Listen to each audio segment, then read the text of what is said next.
O nome, né? Essas letrinhas não são à toa, né? ARRI é uma das maiores fabricantes de câmera do mundo. Houve aí na transição um erro estratégico das fabricantes de câmera. No primeiro momento, elas meio... primeira crise, elas aceitaram os argumentos da Sony, principalmente, e começaram a embarcar somente ótica dentro da câmera eletrônica, da câmera digital. E aí eles perceberam, para um pouquinho, eu sou tolinho, eu fiquei anos fabricando corpos de câmera, né? Tendo a robustez do meu equipamento, agora simplesmente eu jogo fora e só vou fabricar ótica. E aí eles começaram a reconstruir os projetos em cima dos corpos de câmera ótica, embarcando a tecnologia. E agora vem o conceito que foi desenvolvido pela fotografia still. A mesma coisa aconteceu na fotografia still. Ah, vamos substituir tudo, né? Joga aí as tuas rastras no lixo, as tuas lentes, vamos fazer tudo novo. Cara, opa, pera lá, gastei 40 mil dólares, 100 mil dólares. Aí começaram a pensar nos backs digitais, né? Na bundinha digital, como eu chamo. Bundinha nova, câmera velha, nova bundinha, e ela continua dando lucros até a hora que a objetiva já não corresponder aos MTFs que a atualidade vai pedir. Aí o mesmo conceito foi para a câmera de cinema. Né? A gente vai perder uma das coisas mais interessantes que se tinha, que todos os fotógrafos com certeza amam, que é o visor, chamado visor óptico, né? Onde, segundo todos eles dizem, você realmente enxerga a sua fotografia e imagem. A Alexa prometia um visor óptico num dos seus 3 modelos, mas agora na feira que ela foi apresentada em São Paulo, o técnico disse que provavelmente o projeto vai ficar muito caro e não vai haver essa câmera, vai ser sempre com o viewfinder eletrônico, mas é uma câmera que vem com um codec bastante sólido, vai causar muito furor, e eu acho que de alguma maneira ela é mais cara que a Red, mas ela, principalmente, digamos assim, na produção A, ela vai ser colocada de maneira bastante forte. A Red infestou o mundo, né? Foi uma técnica de marketing de estratégia muito, muito forte e inteligente. Eu não sei se vocês têm notícia disso, mas um diretor americano que veio fazer aqui, ele fez esse Nosso Lar, que fez bastante sucesso de bilheteria, e ele fez um outro filme pequeno, do Aloysio Abranches, que eu esqueci o nome, que a gente finalizou lá, em 16, para Scope e tal, e aí ele colocou um número, né? Existem 3 mil corpos de RED no mundo e funcionais 2 mil corpos de câmera 35mm. Aí você já começa a ver um problema. O cara inventou uma câmera de 17 mil dólares, porém, na frente dela tem um jogo de objetivas que, se bom, custa 320. Né? Então, é alguma coisa que não bate, né? Eu vou mostrar uma imagenzinha aqui, já está adiantada, ela é tão bonitinha, ela causa tanta... Olha aqui o que vai acontecer. É mais ou menos isso aqui, ó. Olha aqui. Uma coitadinha de uma câmerinha fotográfica lá, uma 5D, uma 7D, e esta objetiva da Panavision. Não é uma câmera com uma lente, é uma lente com uma câmera, né? Então, você imagina a ergonometria, a funcionalidade disso, né? Começou, isso não fecha essa conta, né? No primeiro momento, todo mundo começou a pegar lente das locadoras, os locadores falaram, o cara é meu amigo, né? Sempre traz trabalho para cá, vamos emprestar uma lentezinha para ele, até que ele notou que não tinha mais fidelidade nenhuma, né? O cara só queria dele a lente, né? Nem o corpinho mais estavam querendo, era só a lente. Então, agora começou a haver aí um freio nessa questão. Então, precisa pensar um pouco sobre isso, que eu chamo de workflow, né? Eu, além de ser um técnico de finalização, vamos chamar assim, eu me considero um consultor. Eu gosto, quando o projeto chega a tempo, de discutir claramente quais são as necessidades, o que se quer com aquele projeto, qual é a ordem de equipamentos que se pretende usar, por que se pretende usar, é por algum motivo, não é porque você tem, é porque você vai comprar, é porque tem lá na produtora, é porque seu irmão é dono, quer dizer, qual é a motivação que você tem, é porque está na moda? Então eu sempre coloco, esmiuço muito o projeto para forçar a sair uma informação para ver se aquela solução é a real. E eu estava falando aqui no corredor agora de um projeto bem bacana que eu consegui fazer profundamente esse papel. Esse vai ser, depois de 2 anos, ele vai ser finalizado só agora. Tiro e queda, RED 235. Primeiro teste, aquele teste assim, né? A gente passa por muito teste feito na frente da locadora lá, é o locador reclamando comigo. O cara pega a câmera assim na frente da locadora, vai lá e manda fazer um transfer, né? Vamos ver. Vai ver o quê? Né? O teste não está planejado, não está nada... É tudo feito de qualquer jeito. Né? Aliás, muitas vezes a gente pega, em 90% dos casos, o barco andando. Desculpem os termos, estamos aqui na frente da luz, num lugar sério, mas eu vou usar uma palavra. A merda já está estabelecida e o cara chega depois para ver se você bota um perfuminho nela, tira aquele cheiro, entendeu? É assim. Muitas vezes o projeto não é falado antes. Às vezes por modismos, né, salvacionismo. O Brasil é muito messiânico, né? Então tem correntes messiânicas, né? Ah, comigo, irmão, que você será salvo, é a minha técnica, é o meu discurso, e as casas de pós-produção não são diferentes.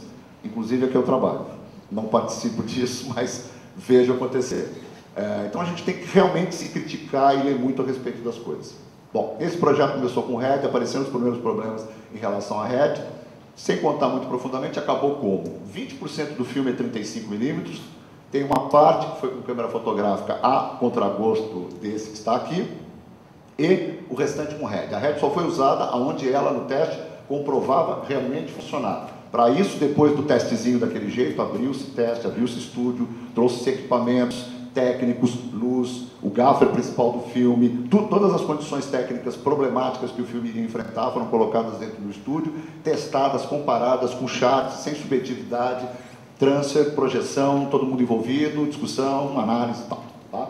Então, a RED é uma câmera que não dá para fugir dela, ela realmente revolucionou essa transição, mas tem que ser vista com um certo cuidado. Tá?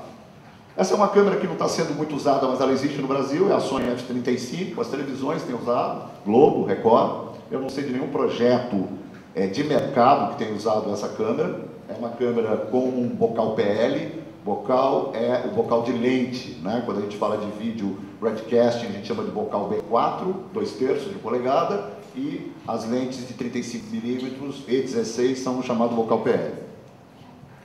Aqui uma outra câmera que chegou, já fiz um workshop com ela, essa HPX 3700 da Panasonic, ela substitui a Viper, é uma câmera muito boa, gostei bastante da câmera. Em relação aos codecs, codec é um problema, né? Cada um para si, Deus contra, no caso dos codecs, né? Cada um inventa, essa é uma frase do Mário de Andrade, não é minha não. Os codecs, cada um inventa, multiplica codec, não roda direito, bate cabeça na timeline, e uma das coisas que mais me agrada na Panasonic é que ela tem solidez há muito tempo de codecs, né? Codec com 100 megabits e tal, então é 422, que é a taxa de amostragem que você vai ter no RGB de cor. Então tem que olhar para essas coisas, porque a gente precisa pensar muito no chamado espaço de cor. A SI2K não tem muitas no Brasil, está sendo muito usada agora em 3D, porque essa câmera, da câmera grande que vocês estão vendo aqui, aquela de lá, é um pedaço dela que é só o sensor que vira uma câmera, muito pequena, que é a chamada Mini, onde foi feito o Slam Dog lá, o Quem Quer Ser Milionário, toda aquela sequência do programa de televisão foi feito com essa câmera. Lá ele misturava SI2K, 35, e misturava câmerinha fotográfica, ainda a 30 quadros, tá? Era a 5D. Essa é a Gênesis da Panavision, uma câmera 4x4, é uma câmera excelente. Eu confesso a vocês que foi a única câmera que me enganou na vida. Eu assistindo um filme na TV a cabo em HD, que é onde todos os gatos não são pagos. Quando você assiste um filme é pior do que na tela grande do cinema, você vê todos os defeitos. E essa câmera, num projeto, eu assisti o filme e achei que era 35. Me enganou. Quer dizer, eu fiquei um pouco desconfiado, eu fui procurar o setup técnico do filme, né? Mas realmente me enganou, assim, digamos 99% ela me enganou. Essa câmera não existe no Brasil, até porque a Panavision não vende câmeras, né? Panavision é leasing. Essa aqui é uma câmera que, de alguma maneira, é a resistência, na minha opinião, né, de mercado brasileiro de película, que é a Atom Penelope, que roda a 2 perfurações e a 3 perfurações. Negativo 35, para quem não sabe, normalmente 4 perfurações, né, para ter todos os aspectos, ou você filma Super 35 para fazer o scope no final, 185, 166, ou Super 185, Super 166. Essa câmera, já o projeto de 3 perfurações existia, né, você já tinha a própria Atom de 3 perfurações, porém ela retomou um projeto antigo lá, que era meio adaptado dos anos 70, principalmente os italianos e australianos também usavam o chamado Techniscope para fazer 2 perfurações plano. Só que o projetor tinha que ter a lente plana para aquele projeto. para aquele formato. Hoje é a lente anamórfica, negativo vem todo comprimidinho, o cinema é que expande ele para ficar o formato Bassé, né? Aquele compridinho. Então, essa aqui eu adoro. Essa câmera, embora ela esteja... Por que ela está revolucionando? Porque economiza din-din e você ainda fica em 35. Só que aqui tem um gravíssimo problema. Quando você faz duas perfurações, você só tem enquadrado o aspecto 235. Resultado, tem um problema de todas aquelas outras mídias, os chamados deliveries. Como eu vou fazer um 16:9, um 4:3, e um detalhe, quando você faz filme brasileiro, invariavelmente, praticamente você não vai conseguir fugir de exibir o filme na rede da RAIN Network, que é a exibição eletrônica, né? Aquela exibição digital de 1.3K. Essa rede não exibe 235. Então você vai para uma sala de 150 lugares, que no formato padrão de projeção brasileira você tem a largura da tela pelo 235. Quando você projeta 16:9, 1.5, você já fica com o pilar box branco. Quando você vai fazer desse jeito, você vai ficar um pilar box branco e letterbox preto. Quer dizer, o filme vai ficar uma fitinha lá, na tela do cinema. Não vai prestar. Aí é que entra uma discussão interessante. Em dois projetos, um dele infanto-juvenil, eu propus e foi aceito fazer duas finalizações. Enquadrar o filme salvando 16:9, fazer uma versão scope para as projeções óticas e fazer uma versão bem cuidada 16:9 para as salas da RAIN. Se você salvar o 16:9, fica um pouquinho mais fácil de você conseguir um dia pensar em fazer um 4:3, televisão, aliás, uma informação, não sei se vocês sabem disso, né? Eu acompanho quase toda segunda-feira. A grande maioria dos filmes que a Globo exibe de segunda-feira à noite, naquele horário tardio do cinema brasileiro, ela bota no ar, quando o filme é em HD, o mesmo master fazendo center crop. E aí a hora que o curioso, o chato, vai lá e bota no canal analógico para olhar, e tem filme que fica pessimamente enquadrado. Aniquila o filme, né? Vou citar um filme que eu gosto muito como filme, que é o Cinema Aspirina e Urubus. Tem muitas cenas, né, de diálogo no caminhão de dois personagens. Você fica diálogos intensos assim, meio rosto e meio rosto de cada um dos personagens, em função dessas questões dos chamados delírios. Então precisa tomar muito cuidado com essas questões. Eu vou pular aqui um pouco esse workflow, porque aí entraram o quê? As camerinhas fotográficas. Por que eu estou chamando de camerinhas? Não que elas não consigam registros interessantes. Porém, ela tem, principalmente a linha da Canon, ela tem um codec muito complicado, um codec H264, né? Codec com muita compressão, mas aqui onde eu quero alertar é para a perda de valor de produção que está acontecendo em relação ao uso desse tipo de equipamento. Antes o cara olhava para trás, tinha 6 pessoas na equipe dele. Hoje ele está olhando para trás, quando ele vê a sombra dele, ele já pode se dar por feliz, né? Porque ele ainda está preservando lá o foquista freestyle. Né? Não, mas eu não tenho um foquista freestyle. Ele fala assim, mas quanto você está cobrando? Eu já vi diária aí de 500 a 600 reais com a câmera. E se você não tiver a câmera, não tem emprego.